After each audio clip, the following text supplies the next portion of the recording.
नमस्कार मंडळी. रात्रीच्या जेवणासाठी रोज काय बनवायचं हा प्रश्न पडतोय ना तुम्हाला सुद्धा. मग आज बनवूया एकदम सोपा, चविष्ट आणि पोटभर असा बेस्ट ऑप्शन, चकोल्या म्हणजेच डाळ ढोकळी. चला तर मग रेसिपी सुरू करूया. मी या ठिकाणी तुरीची डाळ निवडून स्वच्छ धुवून घेतले आणि अंदाजे पाणी घातलंय. आता याच्यामध्ये मी हळद घालून घेते. त्यानंतर 1 चमचाभर हिंग घालून घेते, छोटा चमचा.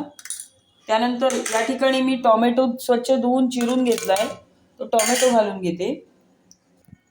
त्यानंतर थोडंसं जिरं घालून घेते आणि चवीपुरतं मीठ घालून घेणार आहे. त्यानंतर 1 थेंबभर असं तेलाचा थेंब घालून घेणार आहे, म्हणजे ही डाळ चांगली शिजते. आता ही डाळ आपण कुकरच्या 4 ते 5 शिट्यांमध्ये चांगली गरगट अशी शिजवून घ्यायची. आता या डाळ ढोकळीला आपण चकोल्या सुद्धा म्हणतो. तर ह्या चकोल्या करण्यासाठी साहित्य पाहूया. सर्वप्रथम मी इथे गव्हाचं पीठ चांगलं हे करून म्हणजे चाळून घेतलेलं आहे. त्यानंतर ह्याच्यामध्ये मी हळद घातली आहे, थोडंसं तिखट घालणार आहे. त्यानंतर संडे गरम मसाला घालणार आहे. तुम्ही धणे जिरे पावडर पण घालू शकता आणि मीठ घालणार. तर मीठ देखील मी घातलेलं आहे. आता ह्याच्यामध्ये थोडंसं तेल घालायचं आणि हे आपण पोळीच्या पिठाला म्हणजे चपातीच्या पीठ कसं मळतो त्या पद्धतीने मळून घ्यायचं, पोळीच्या पिठाप्रमाणे. तर अशा प्रकारे हे गव्हाचं पीठ, चकोल्यांचं पीठ मळून झालेलं आहे. आता हे आपण थोडा वेळ ठेवणार आहोत. डाळ ढोकळी म्हणजे चकोल्या करण्यासाठी लागणारं साहित्य आपण पाहूया. सर्वप्रथम या ठिकाणी तेल घातलंय. आता तेल घातल्यानंतर तेल जरा गरम झालं की आपण जिरं आणि मोहरी घालून घेऊया. आता जिरं आणि मोहरी तडतडली की आपल्याला 1 चमचा, 1 ते 1.5 चमचा, छोटा चमचा आपल्याला हिंग घालून घ्यायचा आहे. आता आपण हळद घालणार आहोत आणि त्यानंतर अहोनी केलेला हा मसाला आहे म्हणजेच वाटप आहे ते घालून घेणार आहोत. आता हे तेलामध्ये चांगलं आपण परतून घेऊया.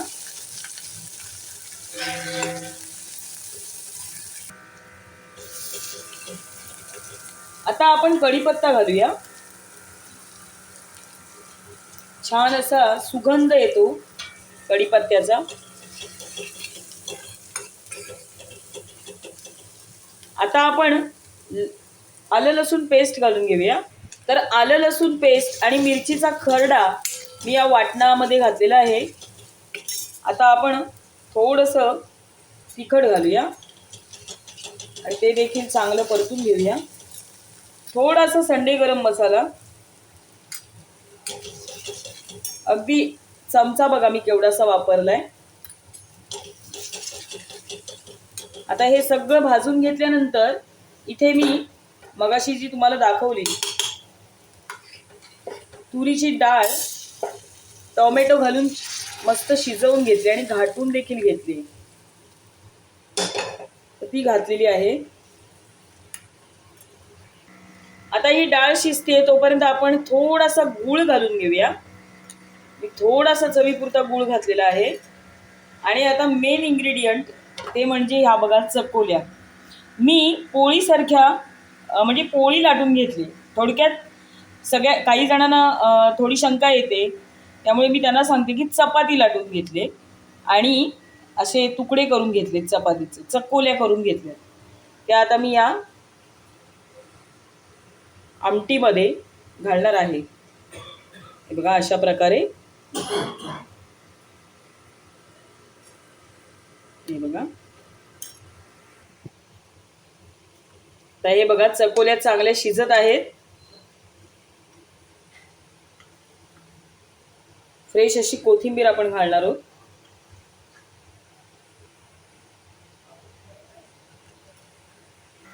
आणि मेन इन्ग्रेडियंट म्हणजे आपण तूप घालणार आहोत. तुपामुळे याला छान असा स्वाद येतो. तर आता ह्या चकोल्या चांगल्या शिजू देत, मग मी सर्व करून तुम्हाला दाखवते. तर अशा प्रकारे ह्या बघा चकोल्या चांगल्या शिजलेल्या आहेत. आता ही रेसिपी तुम्हाला कशी वाटली हे मला नक्की सांगा. व्हिडिओ आवडल्यास व्हिडिओला लाईक करा. धन्यवाद.